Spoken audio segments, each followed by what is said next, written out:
Bonjour à toutes et à tous et bienvenue dans The Trick Play Podcast et ce nouvel épisode de la TT Palette et ce premier épisode de la saison 2023-2024. Aujourd'hui, de quoi va-t-on parler? Aujourd'hui, on va parler du pendant de ce dont on avait évoqué l'année dernière, qui était le jeu de course en zone. Et ben cette fois-ci, on va voir le jeu de course en gap.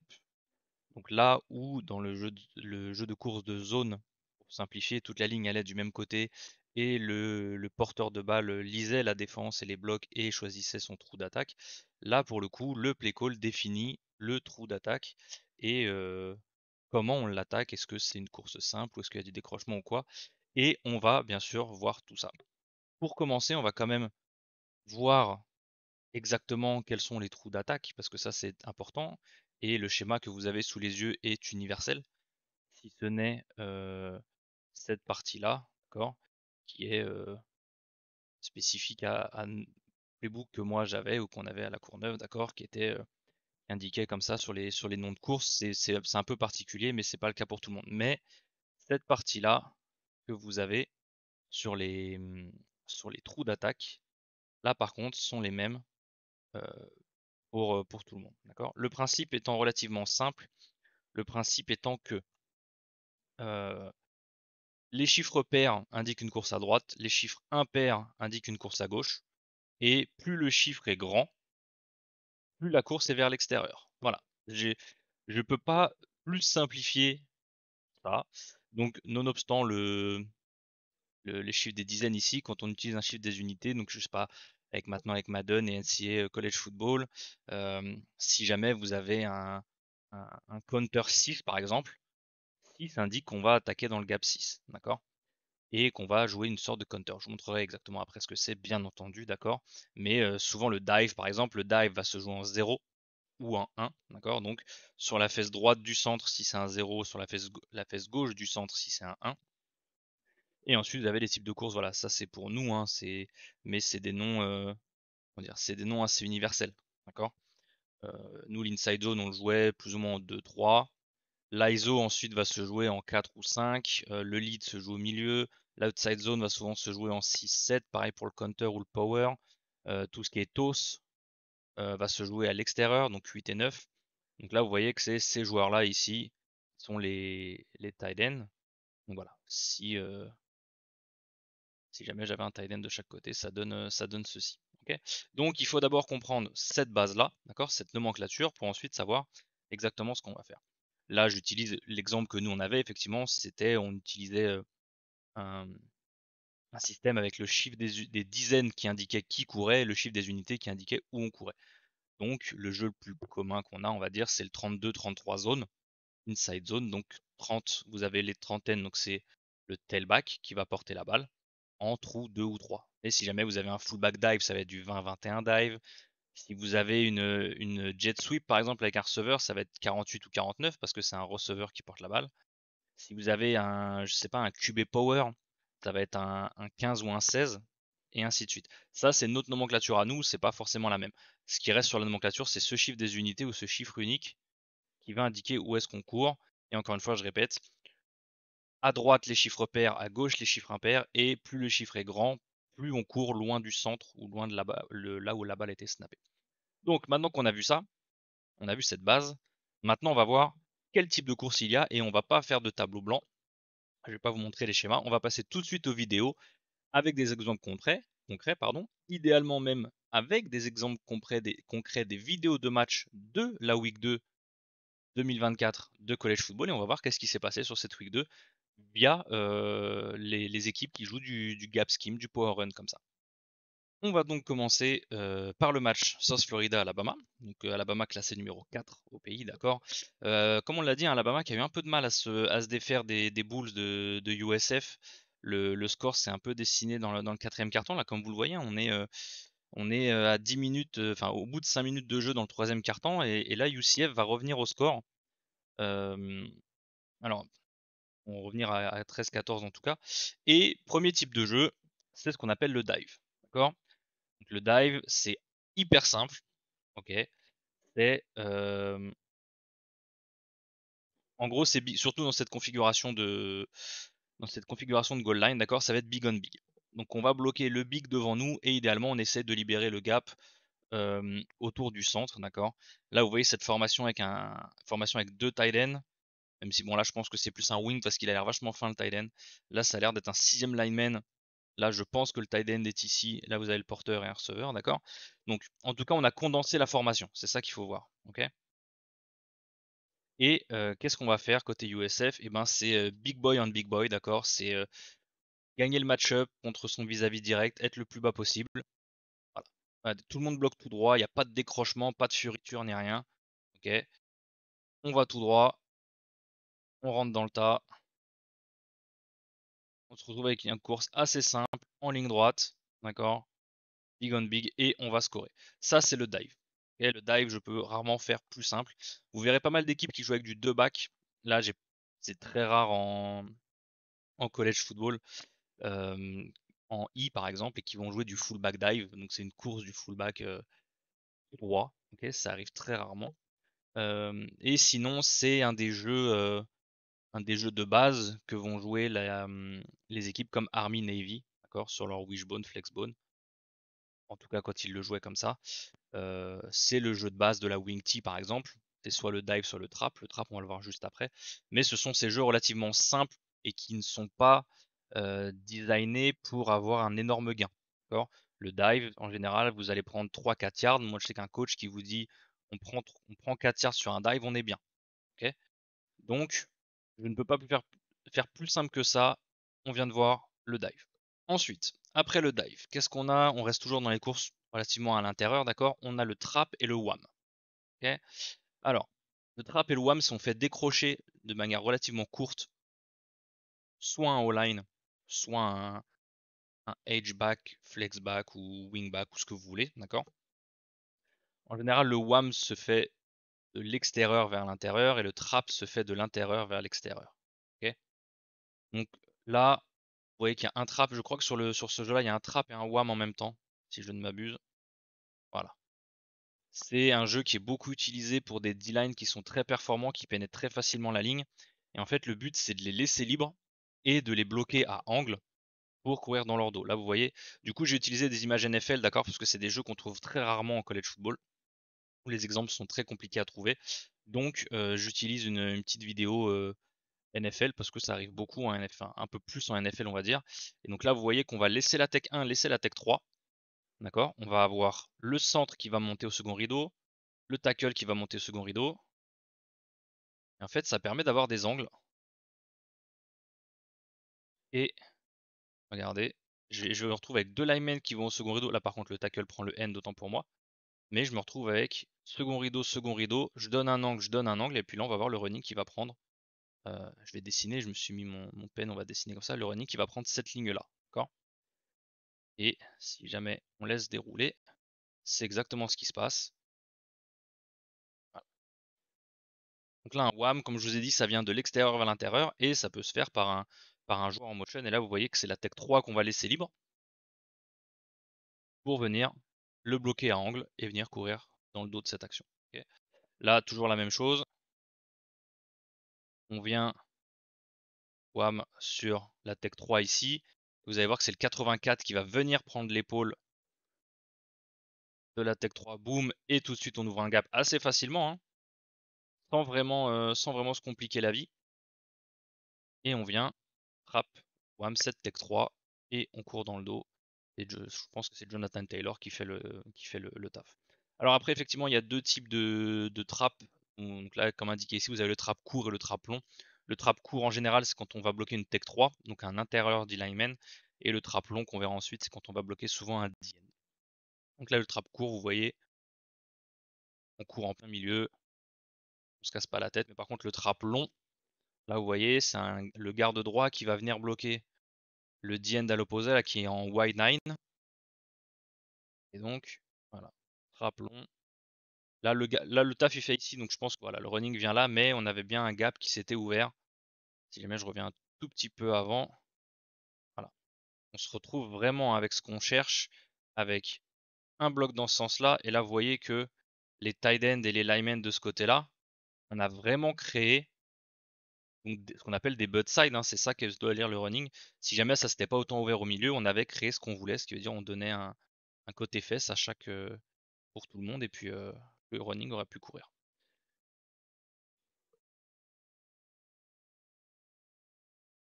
Puis vous avez plein d'autres exemples sur la NFL. Là, si jamais on voit, c'est le 91. Encore une fois, c'est encore les Colts contre les Bills, hein.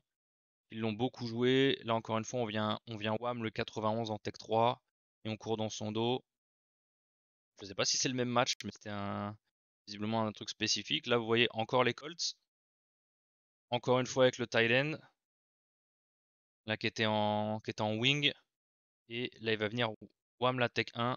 Et on court, on a le nombre. Encore une fois, Jonathan Taylor qui fait un excellent travail. Donc ça, c'est le wham, le trap.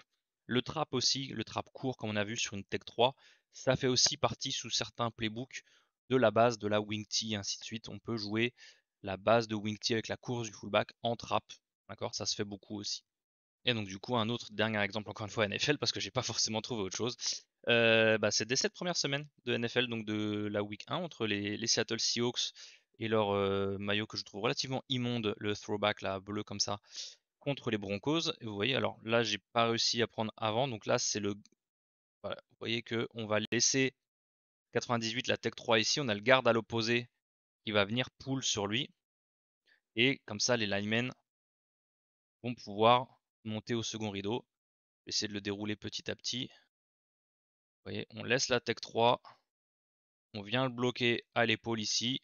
On ouvre un joli gap. Là, c'est ce qu'on cherche à avoir à chaque fois, c'est vraiment créer du déplacement latéral ici, sceller à l'intérieur, sceller la poursuite des backers. Là, on vient créer un angle. Là, le seul truc, c'est que le bloc est manqué ici, d'accord, sur le 49, ce qui ne l'empêche pas le linebacker de faire n'importe quoi et, et du coup de rater son plaquage et de laisser Kenneth Walker marquer. Si jamais je reviens au début de l'action et que je laisse le jeu se dérouler, vous voyez que hop, il slide bien sur le côté, le lineman chie son bloc et le 49 chie son plaquage. Et Kenneth Walker qui va faire un énorme jump dans la end zone. Maintenant, quel type de course on a d'autres? Il y a ce qu'on appelle l'ISO ou le lead, d'accord? Qui là est relativement plus simple, c'est on essaie d'ouvrir un gap et, comme son nom l'indique avec le lead, on va mettre un lead blocker. On va mettre un joueur dans le gap où on veut courir qui va aller bloquer le linebacker au second rideau. D'accord? En général, en fonction de est-ce qu'on bloque un Mike, le Mike, on appellera souvent ça l'ISO, et enfin le lead, pardon, et un outside linebacker, on appellera ça l'ISO. Okay. Là, vous voyez que souvent il y a un combo block au milieu pour être sûr de sceller cet intérieur parce que c'est lui le joueur le plus dangereux. Et on va aller bloquer ensuite au second rideau ici. Et là, ce qu'on va faire, c'est ce qu'on appelle un, comme vous voyez dans le nom de la vidéo, hein, un insert parce que c'est pas un back qui est directement dans le gap, il est légèrement décalé, il va rentrer dans le gap pour venir bloquer le linebacker. Donc si jamais je reviens sur la vidéo que je laisse dérouler, hop, on rentre dans le gap, on bloque. Merci, je pense que ça doit être ESPN vu les couleurs. Et ensuite on crée un beau gap pour que le running back court. Là, Georgia a de la chance parce que l'autre linebacker ici se fait un peu avoir dans le trafic, même le safety. Vous voyez, il y a 3 bloqueurs, ils sont 4 ici. Mais voilà, c'est ce qu'on essaie de créer, c'est ce gap, c'est ce déplacement initial sur la tech 1, c'est ce bloc à angle sur le linebacker. D'accord? Et comme ce que je parle depuis tout à l'heure, c'est ça qu'on essaye d'avoir. Ça, ça. Et ensuite, merci ESPN d'avoir si bien dessiné. Voilà. C'est ce qu'on essaye d'avoir. Avec 3 joueurs, on a notre zone de course et ensuite, ça va tout seul au TD. Alors, maintenant, on va rentrer dans les choses un peu plus sympathiques. D'accord? Les décrochements de linemen, le power, le counter. D'accord? Le power, le counter, on va voir. Et on va commencer avec le Utah Baylor du week-end dernier. Enfin, pas que je dis le week-end dernier, de la week 2 de college football. Donc Utah qui est classé 11e à l'AP Poll. Utah qui a absolument dominé la première mi-temps jusqu'à la blessure de Cam Rising et ensuite plus rien. Et Baylor, Baylor qui, regardez là, qui n'a pas du tout de tight end, de flex, de quoi que ce soit, mais qui va faire décrocher deux de ses linemen. Donc c'est ce qu'on appelle un GT power, d'accord? Parce qu'on va faire décrocher le tackle et le garde. Ok? Et ils vont venir en général sur les courses comme ça. Ce qu'on veut, c'est que on cherche à avoir un kick out et un seal. Donc En général, le premier qui arrive, donc là c'est le joueur le plus proche du gap où on va attaquer, il va passer en dessous et il va prendre le joueur le plus extérieur, il va l'emmener vers l'extérieur pour ouvrir le gap. Et le joueur le plus loin du gap, il va venir et rentrer dans ce gap pour venir ce qu'on appelle seal et donc couper la première menace intérieure pour permettre au running back d'avoir un angle ou un couloir de course. D'accord. Si là je vous laisse dérouler le jeu sur la course de Baylor, voilà, on fait des crochets guard tackle et un très joli GT power. Je vais juste regarder. Non, on est sur une course normale, ok, GT power, très bien utilisé. Et l'une des clés sur un power ou un counter, d'accord, c'est que on va faire sortir deux linemen. Donc dites-vous bien que là, les trois linemen d'ici, les trois D-linemen, pardon, donc 1, 2 et 3, ils vont devoir être bloqués par les 2, 3 O-line qui ne décrochent pas. Donc, on va devoir créer du mouvement latéral. Donc, si jamais je reviens là, ici, il faut que mon centre aille down block le lineman ici. Il faut que mon guard play side il aille down block jusqu'ici. Il faut que mon tackle play side prenne un vrai angle pour bloquer le D-line ici. Et c'est le plus important, on verra après avec Iowa State, de créer du déplacement latéral, de vraiment, il faut qu'ils ont tous un angle, normalement, ils sont tous capables de sceller leur D-line et d'empêcher la moindre poursuite vers l'extérieur. C'est ça qui est critique, sinon, et je parle même pas d'une éventuelle pénétration verticale, d'accord, qui là viendrait totalement tuer le jeu. Et c'est souvent dans les types de jeux comme ça où vous voyez un plaquage pour perte, c'est si jamais il y a un de ces deux D-linemen qui est capable de pénétrer ici, là où bah, les deux O-line s'en vont, et bah, c'est souvent là qu'on a des gros plaquages pour perte. Donc encore une fois, je laisse dérouler le jeu. Très bien exécuté, très bon décrochement, kick out, seal block, et ensuite, belle course du running des Bears de Baylor pour venir gagner un peu de terrain. Voilà, on l'a vu de derrière, encore plus beau. Moi, c'est quelque chose que j'adore comme ça, un double décrochement. On va en voir beaucoup dans cette vidéo. Voilà, guard tackle, kick out, seal sur la première poursuite inter. Beau bloc du numéro 11, le receveur aussi critique hein, pour toute bonne course. C'est ce qui fait souvent la différence entre un big play et un touchdown. C'est les blocs des receveurs, c'est pas forcément que la ligne. Ensuite, du coup, forcément, vous me connaissez, on va parler d'Oregon parce qu'Oregon a rencontré Boise State qui a celui qui est, je pense, après 2 semaines, le meilleur running back du college football, donc qui est Ashton Jeanty, que vous voyez ici en lone back, avec une position très Bucky Irvine, d'accord, très droit, pas du tout penché, pas du tout les mains sur les hanches, quoi que ce soit, très droit comme un i, c'est assez surprenant, mais ça arrive de plus en plus maintenant pour les running backs. Et donc là, on va voir qu'est-ce que va jouer. Ah, très belle course avec 2 décrochements. Et là, par contre, qu'est-ce qu'on a? Vous voyez la différence, tout à l'heure, on avait un power. Là, qu'est-ce qu'on va avoir? On va avoir ce qu'on appelle un counter. D'accord? Pourquoi un counter? Parce que, regardez bien, le premier pas du running se fait dans cette direction avant d'aller prendre et de suivre les décrochements. Donc c'est un jeu en contre, d'accord? Il va aller d'un côté avant d'aller de l'autre. Et là par contre, je crois que c'est un GH, ce qu'on appelle un GH. Pourquoi? Parce qu'on va faire décrocher le guard et le H-back. Ok? Si jamais je laisse dérouler ici, je vais prendre quand même pour y aller au ralenti. Voilà, on fait décrocher le guard, on fait décrocher le H-back, mais on a exactement ce dont on disait tout à l'heure. On a le kick-out du joueur le plus proche du gap, donc on emmène vers l'extérieur, et ensuite le joueur le plus loin du gap rentre dedans pour venir soit seal, soit lead en fonction du reste du bloc de la O-line. Et là, vous voyez hein, que tous les blocs de la O-line, désolé pour la qualité un peu beaucoup pixelisée, d'accord, mais on a vraiment ce mur à l'opposé de la course du porteur. Et si jamais je reviens un peu en arrière et en essayant de mettre un peu plus lentement, vous voyez que le premier pas de Ashton Jeanty est à gauche. Même l'ouverture du QB est à gauche, d'accord? Pour ensuite remettre la balle à droite et suivre ses blocs. Donc là, pour ce jeu, on joue le counter. Relativement bien défendu par la défense d'Oregon, d'accord? Pas forcément comme le reste du match, mais voilà à quoi ressemble le counter. Oregon, pas en reste, d'accord? On continue avec le counter. Là, vous voyez que la formation est un peu différente. On est sur un bunch, ce qu'on appelle un bunch, d'accord? Cette formation avec 3 receveurs très rapprochés qui font un triangle comme ça, d'accord. Et qu'est-ce qu'on va faire côté Oregon? Là, on va feinter le toss play, d'accord. On va feinter la course ici pour revenir, et je crois que c'est le H et le... Alors, ça dépend comment vous voulez les appeler, mais en gros, là, c'est deux receveurs, ces deux joueurs-là qui vont décrocher. Le plus proche va venir kick out, le plus loin va venir sceller.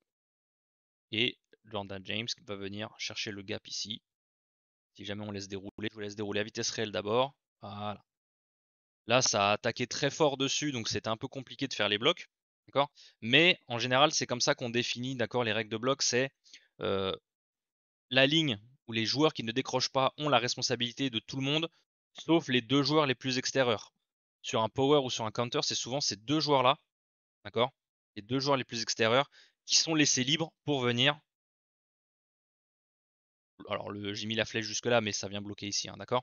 Pour que vous compreniez que du coup, je vais effacer ça, toute la ligne. Donc là, pour le coup, les 5 linemen ont la responsabilité de 1 joueur, 2 joueurs, 3 joueurs. Et bah techniquement, il n'y a pas beaucoup de joueurs à bloquer pour beaucoup. Là, même, techniquement, on peut être bloqué par la tête de bunch ici. Ok. Et ensuite, je pense, ils prennent la descente d'éventuels safety qui, normalement, ont la responsabilité des gaps intérieurs. Si jamais on laisse dérouler, ça blitz à l'extérieur. Les safety sont loin. Là, on voit le tackle qui... J'aurais préféré qu'ils inversent les responsabilités de bloc, mais bon, ça après, je suis pas le coach all-line d'Oregon. Mais on voit bien que on va avoir notre kick out ici, ce qui aurait dû être notre seal ici. Mais là, vous voyez que surtout, c'est la main droite du 55, là, le tackle droit, qui est sous l'épaule, là, sous le bras du 92, pour essayer de garder le leverage ici. Là, on est pas mal. Et on feinte le toss. Et très bonne course pardon, de Jordan James. Petit spin à la fin. Et ensuite, il se retrouve contre les safety. Toujours Oregon sur le counter sur cette victoire 37-34 du coup contre les Broncos de Boise State. On revient sur un counter. On a beaucoup joué. En général, quand on joue en shotgun comme ça, on a vu sur le zone, souvent on va courir en croisé. Ce qui veut dire que si le running commence à gauche, on va courir à droite. Là, on va commencer à gauche, on va venir chercher la balle et on va repartir de l'autre côté. C'est pour ça que j'ai appelé ça un counter. Je sais pas exactement, je pense qu'on pourrait qualifier ça de power. Il n'y a pas vraiment de différence, mais en tout cas, on vient. Je préfère counter parce qu'il n'y a qu'un seul décrochement. En général, sur un power, on a un double bloc, double lead block, d'accord. Là, on a un seul gars qui va décrocher. Là, vous voyez où pour moi, la O-line d'Oregon est mieux coachée que les autres qu'on va voir après que les décrochements parce que c'est pas flagrant au niveau de l'alignement, d'accord. On va voir des alignements où le garde est presque un demi-yard derrière. On voit qu'il va décrocher et ça, je trouve pas ça terrible parce que c'est une énorme indication. Là, on voit que sur ce jeu-là, l'alignement de la O-line est pas mal. Donc, on va faire décrocher le garde ici, kick out et tout le monde prend à l'intérieur pour le reste. Counter, un joueur. Là, il manquait un bloc, je pense, sur le second rideau. Hop, c'est ça que je voulais faire. Voilà. Là, techniquement, on a le tight end, donc on a 4 linemen plus un tight end pour venir bloquer C4 plus 5. Là, on a un peu trop favorisé le double team. Et là, on a ce lineman qui se retrouve tout seul, sans personne, avec le backer qui va descendre. Et c'est ce joueur-là qui vient faire le play. Très belle action de Jordan James qui encore une fois vient spin et vient prendre 6 yards sur les 7 dont il avait besoin. Mais on a cette visibilité du counter, d'accord. Encore une fois, on fait décrocher un joueur. Très beau bucket step là. Du garde droit. Gros pas en arrière. Il prend de la vitesse. Gros kick out. Là, le linebacker, l'outside là, qui subit un peu. Qui donne un peu son épaule sur le décrochement. Il s'enlève un peu du jeu. C'est dommage, mais en tout cas, Oregon qui arrive à prendre du gain dessus. Dernier jeu d'Oregon Boise, promis, j'arrête de vous embêter avec les Ducks, mais là je voulais vous montrer ce jeu. Pourquoi? Parce qu'il fait référence à quelque chose qu'on a vu dans une autre TT Palette qui était la TT Palette sur l'offense de UCF 2023, où ils ont joué un hide de tight end ou un tackle over, comme vous avez par exemple dans les playbooks, la formation shotgun dans les playbooks de NCAA College Football, où en fait vous avez le tackle gauche qui est ici. Pardon, je vais dessiner. Vous avez le tackle droit, pardon, qui est ici. Et en fait, le joueur qui va se placer à la place du tackle droit n'est autre que Kenyon Sadiq, qui est un tight end. Donc, on va se retrouver avec une claire force de run sur le côté gauche de la ligne, puisqu'on va avoir les 2 tackles qui vont être collés ici, qu'on fait motion un joueur. Et qu'est-ce qu'on va faire? Exactement le même jeu, mais cette fois-ci, regardez, on n'a pas le tight end, on va courir entre nos 2 tackles. Donc Josh Connerly Jr. et Adjani Cornelius, d'accord? Et on fait décrocher le garde et qui va venir dans le gap. Et là, vous voyez que si je vous montre le premier pas, voilà, on vient chercher le ballon, on décroche le lineman. Là, le bloc du 76 est pas idéal, d'accord? Belle bataille de la part du D-line, mais Jordan James qui rebondit bien, qui va prendre l'extérieur. Voilà. On est sur le counter de base avec le tackle over. Et ensuite, bonne lecture du running. Là, quand je dis bonne lecture, c'est que il a attaqué le trou qu'on lui a demandé. D'accord? C'est pas comme un zone play. Le jeu est censé se passer derrière le cul du 55 garde droit qui va décrocher, entre le tight end entre guillemets et le tackle gauche. C'est là qu'il va attaquer. Si ensuite ça se bouge, il a le droit de rebondir. Mais le playbook, le play call dit tu attaques dans ce gap-là, tu cours dans ce gap-là. Voilà. Maintenant qu'on en a fini avec Oregon, on va passer sur la victoire écrasante de Tennessee contre NC State. Donc Tennessee classé 14e, NC State qui était au fond de l'AP Poll classé numéro 24. Et là, pour moi, qui est archi intéressant cette situation de 3e et 7. Pourquoi archi intéressant? Parce que regardez NC State. NC State a littéralement ses 5 DB alignés sur le stick, donc sur la ligne à avoir, en 3e et 7. Et Tennessee, pardon, se retrouve avec 1, 2, 3, 4. Et là, vous ne le voyez pas en bas de l'écran, mais on voit le haut de son casque là, juste là, le 5e receveur. Donc ils s'alignent, ils annoncent man-to-man. Et par contre, 6-man pressure, d'accord, contre 5-man protection. Là, c'est vachement intéressant à voir. Parce qu'on va avoir, logiquement, pour Tennessee, on est à -1 dans les situations de bloc. Okay. Donc, qu'est-ce qu'on va faire? On va laisser un joueur, celui qui est le plus loin de la course, on va le laisser untouch. Là, vous allez voir, en l'occurrence, c'est le edge player de ce côté-là. Et on va faire décrocher le garde droit sur le edge, le edge qui est là, qui va attaquer à l'extérieur. Et ensuite, on va down block le tackle, down block le garde, down block le centre ici. Et le tackle va venir resserrer. D'accord? Là, le job du tackle, c'est de prendre la plus grosse menace. Donc, c'est de fermer le gap qui va être ouvert par le garde qui pull. Et on laisse le DN faire sa contain. On s'en fout parce que regardez le jeu. Et regardez la qualité du bloc. Hop. Et la vitesse d'exécution. Et ben, même si le DN il est tout seul, et ben on a Nico. Je vais attendre que ça s'affiche parce que voilà, j'ai pas envie de boucher, de massacrer son nom. Excusez-moi. Son nom qui est sur son maillot juste à la fin. Voilà. Nico Yamale Ava. Ça va venir. On va s'y faire à son nom. C'est une des futures superstars du college football. Mais pour l'instant, c'est vrai que j'ai encore un peu de mal. Et donc, vous voyez exactement la vitesse avec laquelle on vient fermer le gap, la vitesse avec laquelle on décroche. Et Yamal et Ava, c'est pas un QB draw, c'est un peu ce qu'on appelle un QB blast, un peu. Il n'y a aucune feinte de passe ni quoi que ce soit. C'est un QB power très rapide parce qu'on n'a pas le temps. Là, il n'y a pas le temps de lever le bras, de faire une feinte de passe ou quoi que ce soit, parce qu'il y a un free rusher. Donc, il prend le snap, il y va direct, il suit le cul de son lineman qui décroche, son pulling lineman. Très bon bloc d'ailleurs, hein, encore une fois, la différence entre un big play, entre juste avoir le first down et un touchdown. Regardez les blocs de ces 2 receveurs intérieurs, donc les plus proches de la course, qui viennent bloquer, je pense, les 2 safety qui sont là. Regardez, là c'est bloqué, c'est suffisant, c'est bloqué, c'est suffisant, et Yamal Ava qui vient scorer ce qui était quand même le 5e touchdown du match pour les Volunteers lors de leur victoire 51-10 sur le Wolfpack de NC State.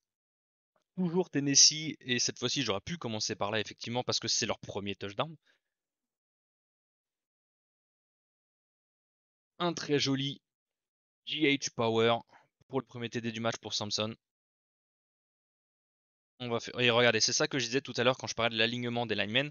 Regardez cet alignement qui normalement est en ce qu'on appelle, enfin en gros en avion de chasse, d'accord? qui est censé être comme ça. Le guard est censé être ici. Et là, moi, si je vois ça, là, je sais que le guard, il va pull. C'est obligé. Le guard, il est déjà en arrière.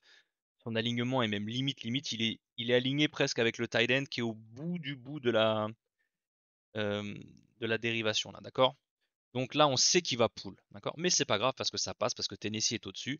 Donc, on va faire pull le guard, on va faire pull le H-back, et Samson va venir prendre le gap et scorer. Très beau play hein, de la part de Tennessee. Kick out, seal block. Très très bien joué, très très belle action. Très très bien réalisé surtout. Tennessee qui, j'en ai parlé un peu dans le récap de cette semaine. Tennessee qui maîtrise vraiment bien ce gap scheme, ce jeu de décrochement, avec des linemen qui sont assez quick pour sortir de leur stance et aller décrocher sur le bout de ligne, c'est vraiment pas mal, c'est vraiment intéressant. Dernier jeu de Tennessee, cette fois-ci, ah non, c'est l'autre TD du running back Samson. On a vu le GH counter, le GT counter ou power, et maintenant on va voir le TH counter. Pourquoi? Parce qu'on va faire décrocher le tackle et le H-back. D'accord? Je vais vous laisser dérouler le jeu. Vous voyez, voilà, on down block partout. Là, je suis pas hyper fan du bloc du H-back, mais c'est pas grave, vous allez voir la vue de derrière. Donc qu'est-ce qu'on va faire? Là, étant donné qu'on a personne ici dans ce gap là, c'est très bien joué de la part du tight end. Qu'est-ce qu'il va faire? Il va monter, il va chercher un bloc second rideau. Pourquoi? Parce que là, le tackle a réussi à sceller. On vient sceller. Là, ça nous permet de venir bloquer le DN d'ici. Je pense qu'on est en double team to up là. Et on fait décrocher le tackle sur le end qui va venir croiser. Et le H-back qui vient aider à sceller ici. Parce que ça, c'est un peu battu. J'aurais bien aimé qu'il monte plutôt second rideau ici parce qu'il y avait une plus grosse menace. Et ensuite, Samson qui va venir prendre ici là, pour aller marquer. Très très bien réalisé encore hein, ce TH counter. TH power, pardon. Regardez. Voilà. On vient sceller ici. Là, il s'est remis tout droit. Hein. Il s'est remis en face pour garder les backers, pour les garder honnêtes. Parce que si jamais il a les épaules tout de suite à droite, et ben, le flow de la défense va compliquer les blocs. Donc là, il vient prendre la balle vraiment de face. Et une fois que ces décrochements sont passés, regardez le pied gauche, là, il est planté. Boum, j'explose sur l'extérieur.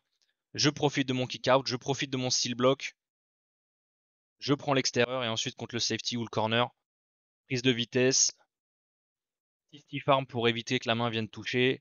Ça se voit beaucoup maintenant, les running qui mettent pas le stiff arm. Si la première main qui voit qui essaie de les choper, hop, j'enlève la main, un peu comme un fort cliff move d'un D-end ou d'un D-tackle, pardon. Très intéressant, et Samson du coup qui prend la sideline et qui s'en va marquer. Encore un autre touchdown pour Tennessee. Alors vous me connaissez, je suis fan d'Oregon, hein, mais je suis aussi fan de Washington State. Et pour la petite histoire, j'ai actuellement le t-shirt de Washington State pendant que je fais cette vidéo. Et là, vous allez voir donc un counter, un GT counter. J'avais juste besoin parce que j'avais un doute. Avec un très beau mouvement. D'ailleurs, le counter qui est très bien réalisé avec le run qui, vous voyez, comme je vous disais, en général, les runs ont tendance à courir en croisée comme ça quand on joue en shotgun. Et bien là, ce que le run va faire, c'est qu'il va passer derrière le QB pour venir ensuite suivre les décrochements de ce côté-là. Le play design et l'exécution sont absolument exceptionnels de la part des Cougars. Et là, regardez, il vient derrière, il prend le ballon. Alors, le bloc est un peu chié par le 65, qui se fait un peu avoir par l'exécution du défenseur. Et là, on a le running qui vient éviter 2 cuillères pour aller marquer.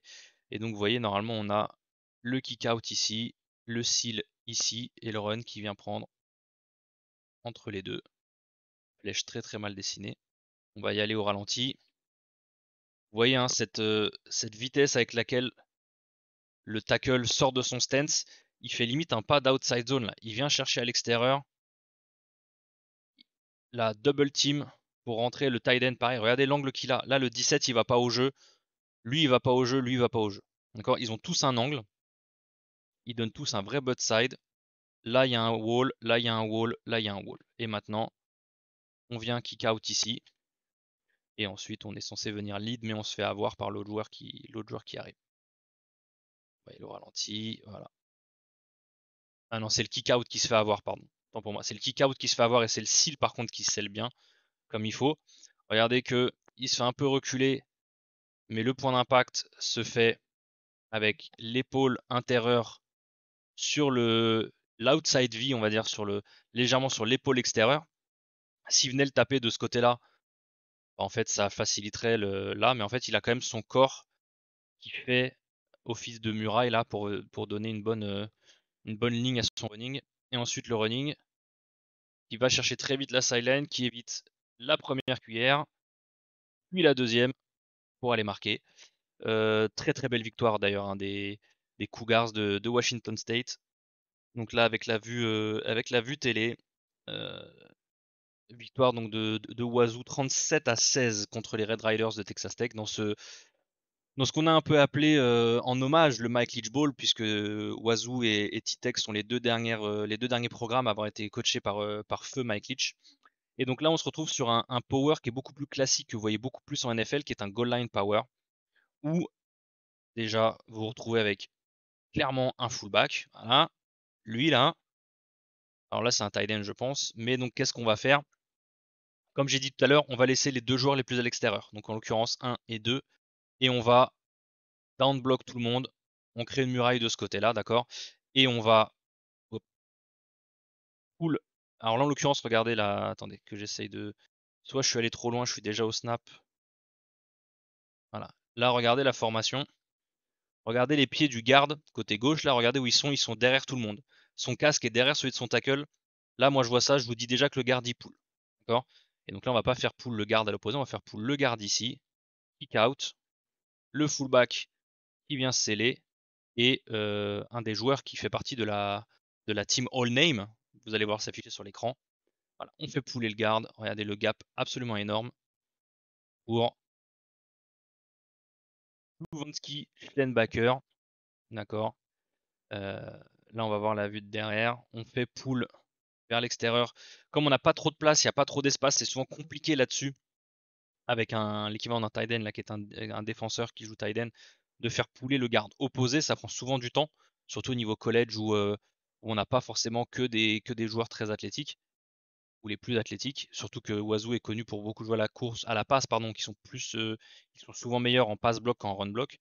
Et donc là on fait pull le garde play side, on vient sceller ici, déjà il y a un énorme travail, hein, du tackle tight end play side.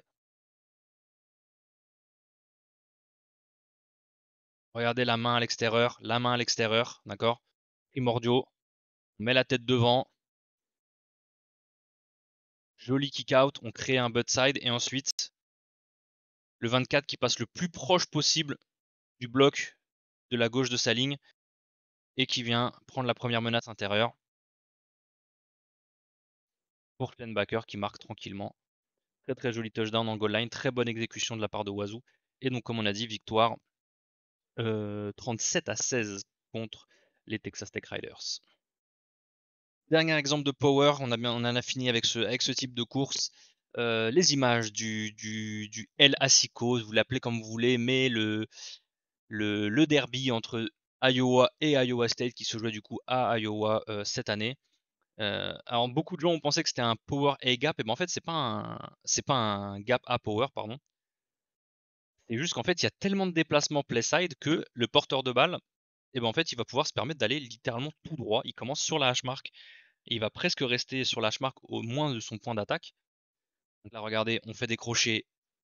Alors c'est un power à deux backs, donc du coup on fait des crochets que le garde. Mais regardez, il y a tellement de déplacements en plus, la défense a aidé puisqu'ils ont pinché. Ils ont tous santé à l'intérieur. Et ben en fait on crée du déplacement,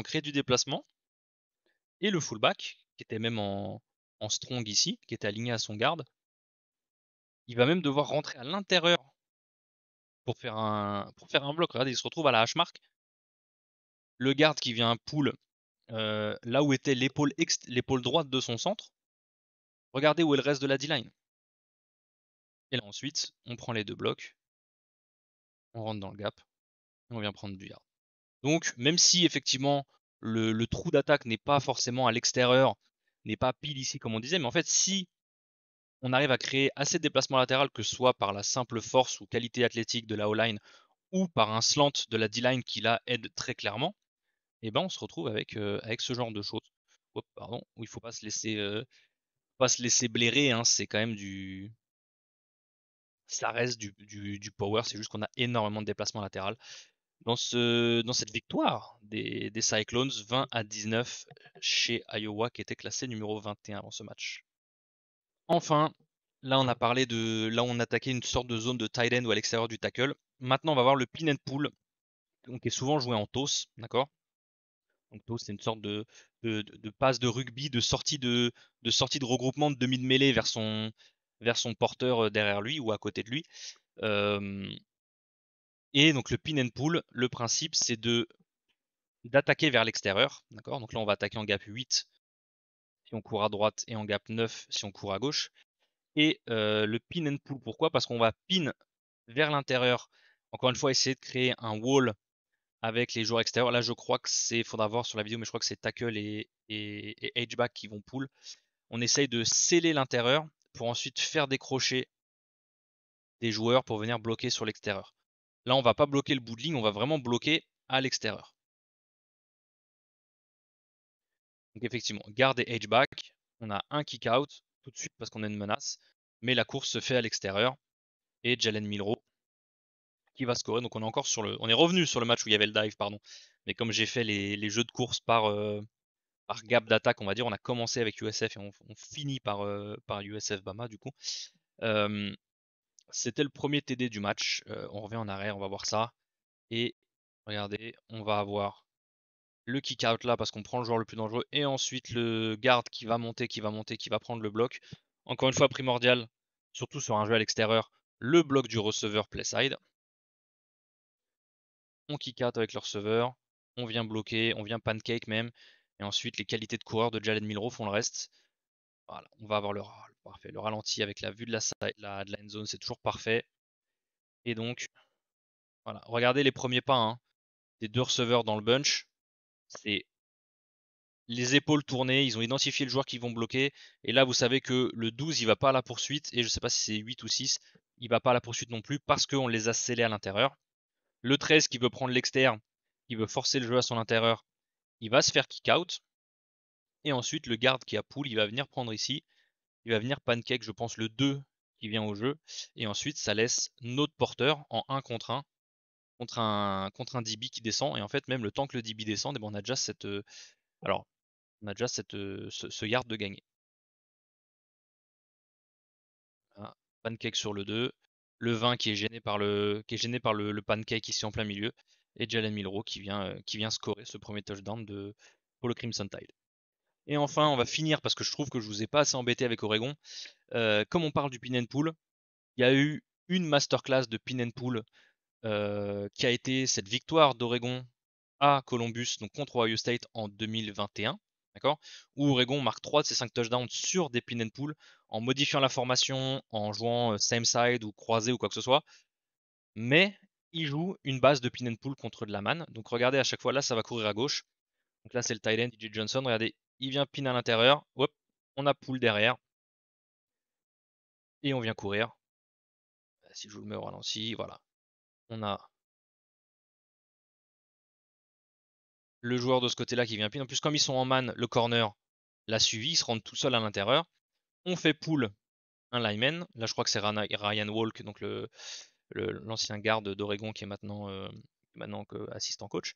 Et on vient courir, et on va courir sur l'extérieur. Et regardez que en fait, l'espace s'ouvre tellement vite qu'au final, le bloc du garde n'a pas le temps de se faire, parce que si le running back attend son garde, il ne va pas marquer. Donc là, on joue le pin and pull très très bien. Ça, c'était le premier touchdown. Maintenant, donc ça, c'est le ralenti de derrière. Vous voyez qu'on fait décrocher le garde opposé. On vient pin ici, pull ici. Voilà. On laisse le joueur libre. On essaie de le lire. On le lit, j'ai l'impression, le numéro 9 là. Et on court derrière. Ensuite, on va le jouer en pitch. Mais le principe reste le même. D'accord? Essaye de revenir sur la bonne frame. Hop, voilà. On vient pin ici, d'accord? Lui est en man, donc en fait on va même pas le bloquer. On vient juste. Ouf, j'ai fait. Ma souris a glissé, désolé. On vient bloquer ici. On vient sell ici. Et ensuite on va faire pull un des joueurs pour venir là. Et là, regardez le Anthony Brown qui va la jouer en pitch. Là, vous voyez que le running est du même côté. Hop, petite pitch à l'extérieur. Regardez, il n'y a plus personne. Lyman cherche même un joueur pour décrocher sur lui. Tellement tout le monde a été pris à l'intérieur. Oh, la vue du haut qui est absolument magnifique là. On va faire décrocher. C'est quoi? C'est Alex Forsythe? C'est le centre qui décroche? Ouais, on fait décrocher le centre et le tackle. Donc là, c'est un City pin and pull. Donc du coup, on pin, on ferme le gap à l'intérieur et on pull le 70. On pull le 78 ici. Comme c'est lui qui est le plus loin du gap, il va sceller l'intérieur et le 70 qui va kick out ou lead block vu qu'il n'y a personne à l'extérieur. Et encore une fois, une exécution absolument parfaite d'Oregon. Vous voyez là, si je reviens un peu en arrière, le 78 qui est censé seal, sa clé étant la première menace intérieure. Là, regardez que sur le pin, il prend 3 joueurs. Hein. Il pancake un joueur, enfin, il bloque un joueur, il y a le corner qui suit et il y a le backer qui est là, qui est gêné. Mais il y a un joueur qui est dans une allée là, qui n'est pas pris. Et ben le 78, il va pas le laisser passer au porteur. Ses premières menaces inter, il le prend et ensuite c'est suffisant pour aller à l'extérieur.